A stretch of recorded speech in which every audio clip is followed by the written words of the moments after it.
belakang dari imperialisme dan kolonialisme. Kolonialisme dan imperialisme bangsa Eropa di Asia pada mulanya bukan dilatar belakangi oleh ambisi menguasai dan menjajah bangsa-bangsa di Asia dan Afrika.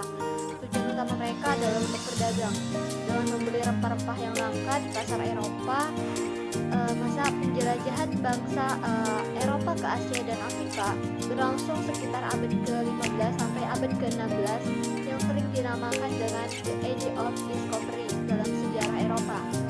Nah, penjelajahan bangsa Portugis yang mengarungi samudra dipelopori oleh bangsa Portugis yang melakukan pelayaran samudra dengan semangat membawa ataupun dengan semangat mengejar 3G.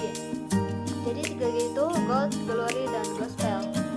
Nah, gold itu mencari kekayaan, glory itu mencari kekuasaan, sedangkan gospel itu menyebarkan agama. Nah, kesuksesan Portugis mendorong Spanyol membiayai ekspedisi Christopher Columbus pada tahun 1492. Dalam perjalanannya, Columbus tidak sengaja menemukan benua Amerika. Hal tersebut memicu konflik antara Spanyol dan Portugis. Akhirnya, perundingan tersebut mencapai kesepakatan yang melahirkan garis Tordesillas, bagian barat wilayah penjelajahan Spanyol dan bagian timur wilayah penjelajahan Portugis.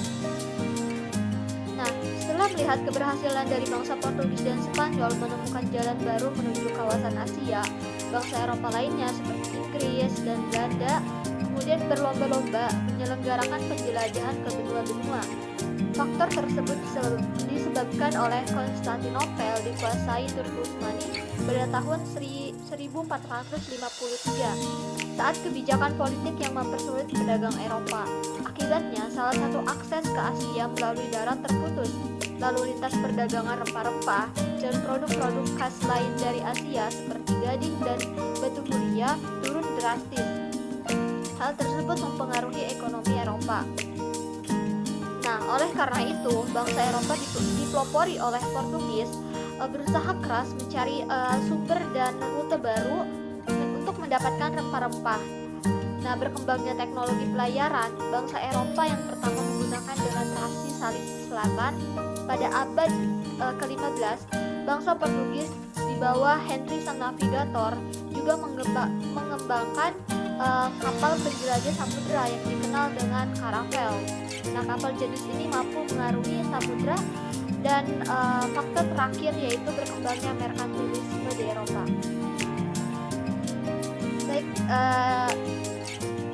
saya akan menjelaskan mengenai pengertian imperialisme dan kolonialisme. Jadi definisi dari kolonialisme yaitu berasal dari kata kolonus yang berarti petani. Istilah ini diberikan pada para pedagang Yunani yang berpindah dari negerinya yang tandus ke daerah yang lebih subur. Nah, para kolonus tetap menjalin hubungan dengan negeri asalnya, tetapi oleh negeri asalnya dianggap sebagai bagian dari negeri induk dan harus tunduk pada negara asal. Dari sinilah muncul penjajahan. Nah, imperialisme berasal dari kata impera yang artinya menguasai. Orang yang menguasai disebut imperator yang berarti raja atau penguasa. Nah, imperium adalah daerah yang dikuasai imperator. Jadi imperialisme adalah suatu sistem penjajahan langsung dari suatu negara terhadap negara lain. Sedangkan kolonialisme diartikan sebagai proses pembentukan atau penguasaan wilayah. Nah, sedangkan imperialisme itu sendiri lebih diartikan sebagai praktik penjajahan. Nah, yang selanjutnya yaitu klasifikasi old kolonialisme dan new kolonialisme. Neokolonialisme merupakan bentuk yang paling sadis dari imperialisme yang pernah ada. Bagi mereka yang menjalankannya, hal itu berarti kekuasaan tanpa tanggung jawab, dan bagi mereka yang menderita karenanya, hal itu berarti eksploitasi tanpa kompensasi. Dalam kolonialisme lama, kekuasaan imperial paling tidak memberi penjelasan dan pertimbangan di negaranya tindakan-tindakan yang diambil dari negeri koloni. Sedangkan di negeri koloni, mereka yang menjalankan pemerintah imperial paling tidak mendapatkan perlindungan dari tindakan kekerasan para lawannya. Dengan 19 neokolonialisme tidak satupun dari dua hal itu terjadi. Neokolonialisme merupakan wujud baru kolonial dalam bentuk hegemoni ekonomi yang dilakukan oleh negara bekas penjajah melalui bank-bank internasional dan korporasi multinasional.